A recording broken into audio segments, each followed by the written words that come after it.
Astaghfirullah.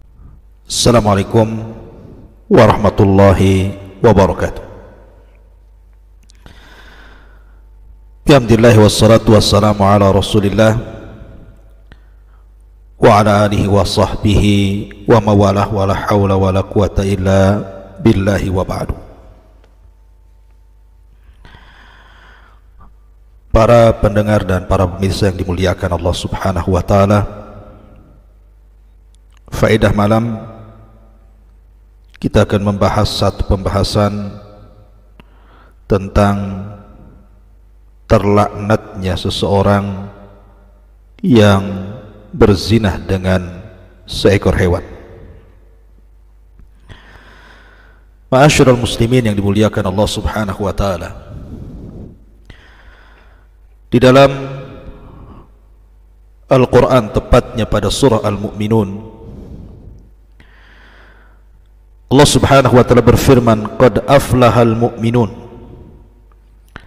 alladzina hum fi salatihim khashi'un walladzina hum 'anil lagwi mu'ridun walladzina hum lizzakati fa'ilun walladzina hum li furujihim hafidhun illa ala azwajihim aw ma malakat aymanuhum fa innahum ghairu malumin faman ibtagha wara'a dhalika fa ulaika humul adun. Sungguh beruntung orang-orang yang beriman, yaitu orang-orang yang khusyuk dalam salatnya dan orang-orang yang menjauhkan diri dari perbuatan dan perkataan yang tidak berguna, dan orang-orang yang menunaikan zakat, dan orang-orang yang memelihara kemaluannya kecuali terhadap istri-istri mereka atau hamba sahaya yang mereka miliki, maka sesungguhnya mereka tidak tercela. Tetapi barang siapa yang mencari di balik itu, maksudnya zina dan sebagainya, maka mereka itulah orang-orang yang melampaui batas. Ma'asyiral muslimin yang dimuliakan Allah Subhanahu wa ta'ala, dalam ayat ini Allah Subhanahu wa ta'ala menyebutkan bahwa salah satu tanda orang-orang yang akan beruntung adalah orang yang menjaga kemaluannya. Maka sebaliknya, orang-orang yang tidak menjaga kemaluannya berarti terjatuh dalam 3 ancaman. Pertama, menjadi orang yang tidak beruntung. Yang kedua, menjadi orang yang tercela. Dan yang ketiga, menjadi orang yang melampaui batas.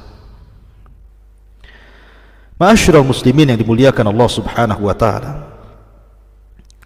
Al-Imam Ahmad ibn Hanbal rahimahullahu ta'ala sampai berkata, aku tidak mengetahui dosa yang paling besar setelah membunuh manusia melebihi berzina.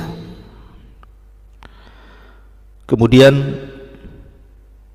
beliau membawakan sebuah dalil dari Al-Quranul Karim, walladzina la yad'una ma'allahi ilahan akhar wa la yaqtuluna an-nafsa allati harramallahu illa bilhaq wa la yaznun. Dan orang-orang yang tidak mempersekutukan Allah dengan sesembahan lainnya dan tidak membunuh jiwa yang diharamkan kecuali dengan alasan yang benar. Di sini Allah Subhanahu wa ta'ala menyebutkan dosa zina setelah pembunuhan.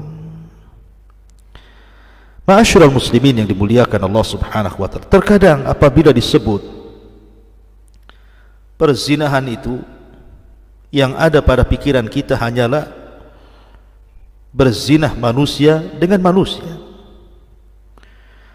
Tapi rupanya berzinah juga bisa masuk kepada persetubuhan seseorang dengan seekor hewan ataupun binatang. Dan disebutkan oleh para ulama seperti yang dikatakan oleh Imam Ibn Qasim Al-Ghazi dalam Fathul Qarib, di mana beliau mengatakan wa hukmul liwat wa ityanil bahaimi ka hukmi zina, bahwa hukum sodomi dan bersetubuh dengan hewan itu seperti halnya berzina. Ma'asyiral muslimin yang dimuliakan Allah Subhanahu wa taala, sementara secara umum Allah Subhanahu wa taala berfirman, wala taqrabul fawahisha ma dhahara minha wa ma batan, janganlah kalian mendekati al-fawahish. Sebagian ahli tafsir ada yang mengatakan fawahish juga termasuk di dalamnya adalah seseorang yang bersetubuh dengan binatang, dan ini termasuk dosa besar yang dijelaskan oleh para ulama. Ma'asyiral muslimin yang dimuliakan Allah Subhanahu wa taala, dari Ikrimah dari Abdullah bin Abbas radhiyallahu anhu, qala, dia mengatakan, qala Rasulullah sallallahu alaihi wasallam, Rasul sallallahu alaihi wasallam bersabda, mal'unun man sabba abah, mal'unun man sabba ummah, mal'unun man dhabaha li ghairillah, mal'unun man ghayyara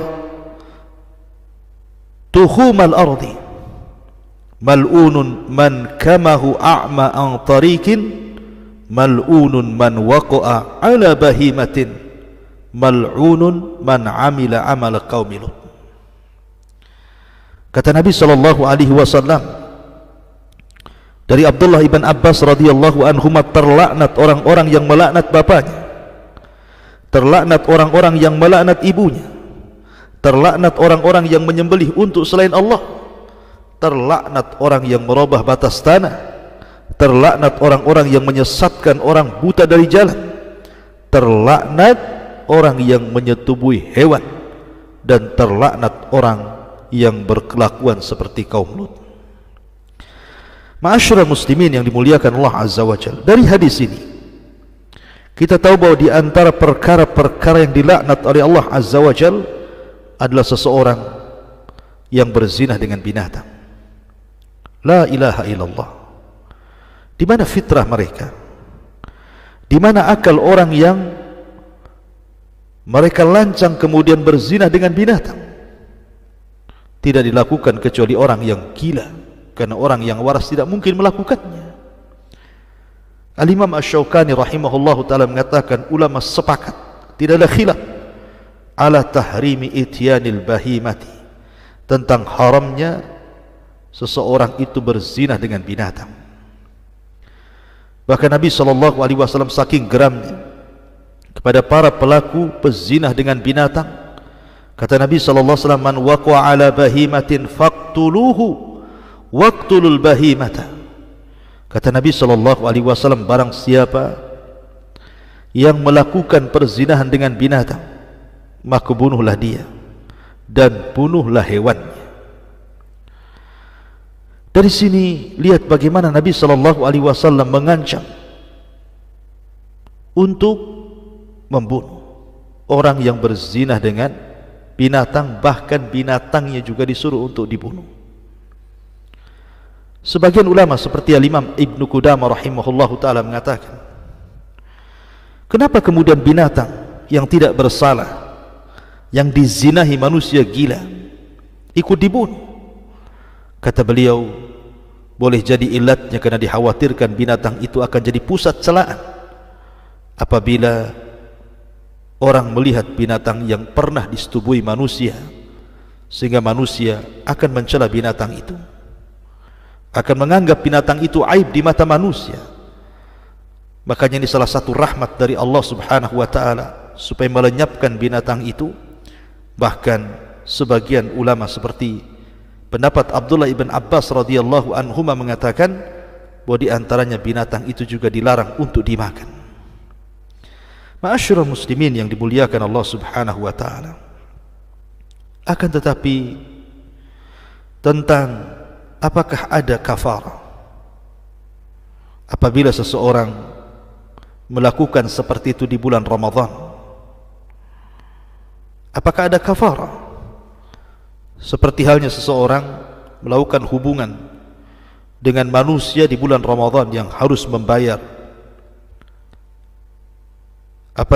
berpuasa 2 bulan berturut-turut, memerdekakan budak, memberi makan 60 fakir miskin, maka wallahu a'lam, hal ini sebagian para ulama mengatakan cukup beristighfar kepada Allah Subhanahu wa taala, dan dia harus mengqadha karena dianggap batal, tetapi tidak ada kafarah.